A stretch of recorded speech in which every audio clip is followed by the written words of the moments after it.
Assalamualaikum warahmatullahi wabarakatuh. Welcome back to resensi buku. Untuk melanjutkan buku pertama yang telah membahas 30 dosa besar, pada resensi kali ini akan dilanjutkan 20 besar lainnya yang tertuang dalam buku kedua karya Ahades Tegib yang berjudul 50 Dosa Besar. Diterbitkan di tahun yang sama dengan buku pertamanya, yaitu tahun 2013 dalam bahasa Indonesia oleh penerbit Citra. Mari kita lanjutkan pembahasan seputar dosa besar tersebut. Dosa besar ke-31, sihir, merupakan dosa besar karena pelakunya mempercayakan keyakinannya pada bantuan jin. Hal itu membuat sihir bergandengan dengan dosa paling besar lainnya, yaitu syirik. Hukum Islam bahkan melarang trik sulap yang menggunakan trik tipuan. Peramalan, astrologi, maupun penujuman juga dilarang. Dosa besar ke-32, israf atau pengeluaran boros berlebihan, adalah mengeluarkan sesuatu melebihi kapasitas subjek yang mengeluarkan. Itulah mengapa boros bergantung pada subjek individunya dan output pengeluaran yang berdampak sosial. Karena dalam setiap harta manusia terdapat hak-hak orang lain, utamanya fakir miskin. Pada konteks ini, sedekah menjadi menemui relevansinya. Dan atas berkah Allah Subhanahu wa Ta'ala, tidak ada pemborosan dalam hal amal sedekah. Lawan dari boros atau mengeluarkan melebihi kapasitas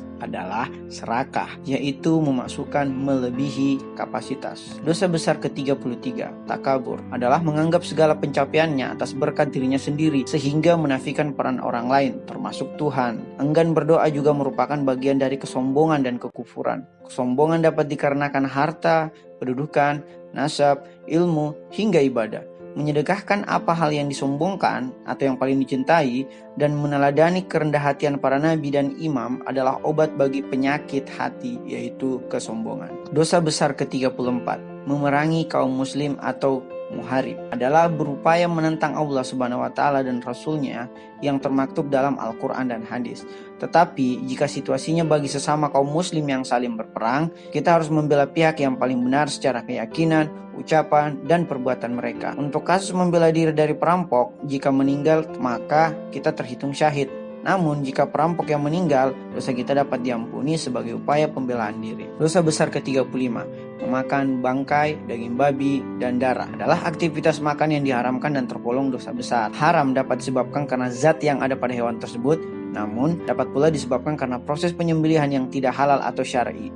Maka, walaupun hewan secara zati termasuk hewan dihalalkan, namun jika penyembelihannya tidak halal, maka hewan tersebut menjadi haram. Secara zati terlarang karena kandungan dari makanan tersebut tidak baik bagi tubuh dan kejiwaan manusia. Sementara penyembelihan dimaksudkan sebagai proses penyucian hewan tersebut. Dosa besar ke-36, melalaikan sholat dengan sengaja. Hal ini dapat juga berupa tidak menganggap penting keutamaan ibadah sholat, menunda pelaksanaan sholat, melalaikan ritual wajib sholat, tidak khusyuk dalam melaksanakannya, hingga mengabaikan aspek sosial dari sholat seperti yang disinggung dalam surah Al-Ma'un. Jika terdapat halangan yang bersifat syar'i, maka ada sholat justru menjadi suatu kewajiban. Dosa besar ke-37, tidak membayar zakat.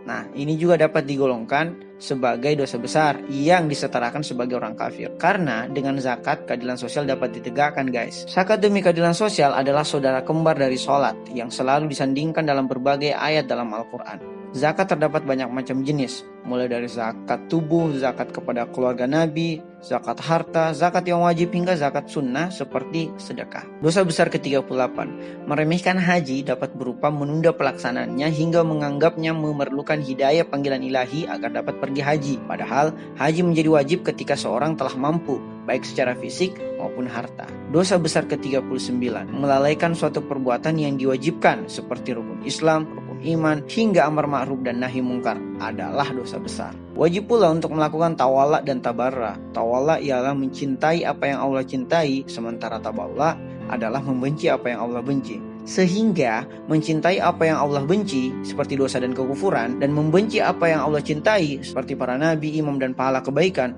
adalah dosa besar, guys. Dalam melakukan amar ma'ruf nahi mungkar, upayakan terlebih dahulu melalui hati atau ketidaksukaan dengan berdoa. Kemudian cegah melalui lisan atau perkataan, dan baru terakhir kita dapat mencegahnya dengan tindakan atau kekuatan. Dosa besar ke-40, terus-menerus melakukan dosa kecil adalah dosa besar juga, guys. Seperti kata pepatah, sedikit demi sedikit lama-lama menjadi bukit. Jika dosa besar adalah segala dosa yang diancamkan siksa neraka, maka dosa kecil adalah dosa yang tidak diancamkan siksa neraka, melainkan siksa barsyawi atau siksa duniawi. Tapi berkali-kali melakukan dosa kecil akan memenuhi siksa neraka dan berujung pada dosa besar. Dosa besar ke-41, gibah atau gosip, adalah mengumbar aib seorang tanpa sepengetahuan orang tersebut. Pelaku gibah dihukum dengan pembakaran 2 lidah api neraka yang akan menyelimuti dirinya. Ia juga dianggap memakan daging saudaranya sendiri, seperti yang termaktub dalam surat Al-Hujurat. Baik penggibah maupun pendengar pasif gibah juga diharamkan. Karena tidak mungkin seorang bergibah jika ia seorang diri atau tidak ada yang mendengarkannya. Itu mah namanya nulis diari. Dosa besar ke-42, pengadu domba, adalah menjadi aktor yang menyebabkan perkelahian, baik itu sama muslim maupun dengan pihak lain. Karena kita dianjurkan sebagai agen perdamaian, khususnya kepada sama muslim, maka pengadu domba adalah kebalikan dari itu semua. Ia berkata lain di hadapan dan berkata lain pula di belakang. Ia berkata lain di pihak satu, berkata lain pula di pihak lainnya. Bahkan hujan tidak akan turun sebagai azab dan akibat bagi dilakukannya adu domba. Dosa besar ke-43, menghina orang beriman juga merupakan dosa besar. Karena orang beriman berhak mendapatkan kemuliaan dan kehormatan. Memperolok, mencela, mengejek, dan bullying terhadap kaum beriman adalah terlarang atau dosa besar. Kaum beriman bukan saja muslim, tetapi juga ahli kitab yang beriman, semisal saudara-saudara kita yang Nasrani dan Yahudi yang beriman kepada Allah Subhanahu wa taala dan hari akhir. Terlarang pula membalas celaan dengan celaan, apalagi melebihi celaan awal.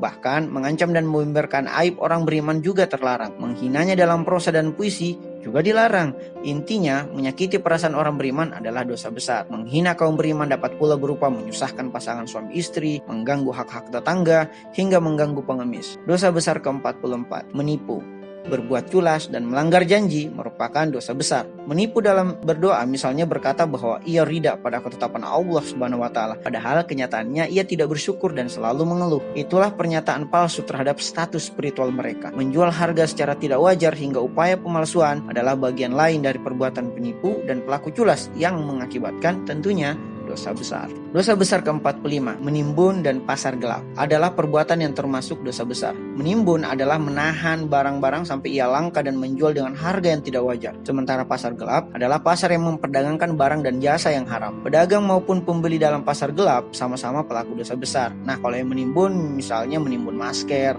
atau menimbun sembako, itu dosa besar, guys. Dosa besar ke-46, tidak menghormati Al-Quran. Ini dapat terjadi jika seorang menyentuhnya masih dalam keadaan junub. Bahkan sebagian ulama mengharuskan seorang untuk berwudu dan menghadap kiblat ketika memegang dan kemudian membaca Al-Quran. Melemparkan Al-Quran atau menyimpannya pada tempat yang tidak bersih dan suci adalah bagian tidak menghormati Al-Quran. Kitab suci termasuk pun dilarang diperdagangkan, kecuali dengan niat hanya mengganti dari biaya produksi dari Al-Quran tersebut. Singkatnya, Al-Quran merupakan salah satu kebutuhan iman, sehingga kita wajib menghormatinya. Apalagi Al-Quran adalah saudara kembar dari hadis Rasulullah SAW dan keluarganya yang suci. Dosa besar ke-47, tidak menghormati Ka'bah. Dikategorikan sebagai dosa besar karena Ka'bah adalah salah satu tempat suci. Adalah termasuk dosa besar jika menumpahkan darah di lingkungan Ka'bah, karena tempat suci adalah wilayah damai. Membunuh hewan, mencabut tanaman, memasuki tempat suci tanpa ihram, dan berpaling dari kiblat atau membelakanginya adalah bagian dari tidak menghormati Ka'bah, sehingga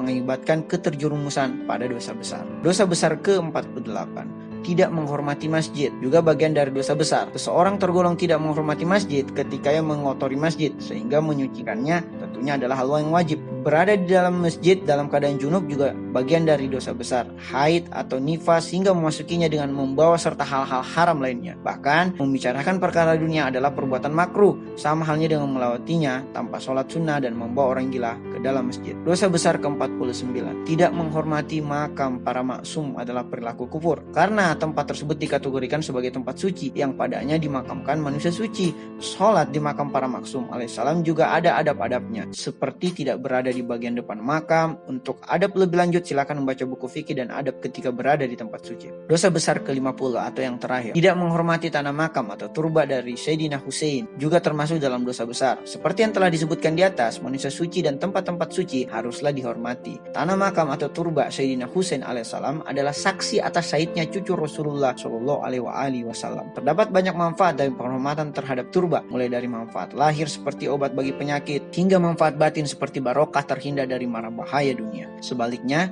tidak menghormati turba justru mengundang kebinasaan. Nah, adapun perspektif kami sebagai resentor bahwa setelah menjelaskan secara gamblang berkenaan 50 dosa besar yang terbagi atas buku pertama dan buku kedua, di akhir bukunya Dastegib kemudian mengakhiri karyanya dengan pedoman bagi pelaku dosa di masa lalu dengan apa yang dinamakan sebagai tobat. Tobat dapat diterima hanya jika seorang menyesali secara khusyuk dosa-dosanya dengan memohon ampun kepada Allah Subhanahu wa taala dan makhluk yang padanya ia berdosa, tidak mengulangi kesalahan atau dosa yang sama dan mengganti kesalahan atau dosa yang lalu dengan pahala-pahala yang baik di masa kini. Karena dosa mengakibatkan hitamnya hati, maka tobat harus dilakukan secepat mungkin karena tidak ada yang menjamin kita memiliki usia yang cukup untuk melakukan tobat. Tobat bahkan harus terus diulang dan diperbaharui setiap waktu. Dan waktu yang paling mustajab dan mustahab dalam melakukan tobat adalah di waktu sahur.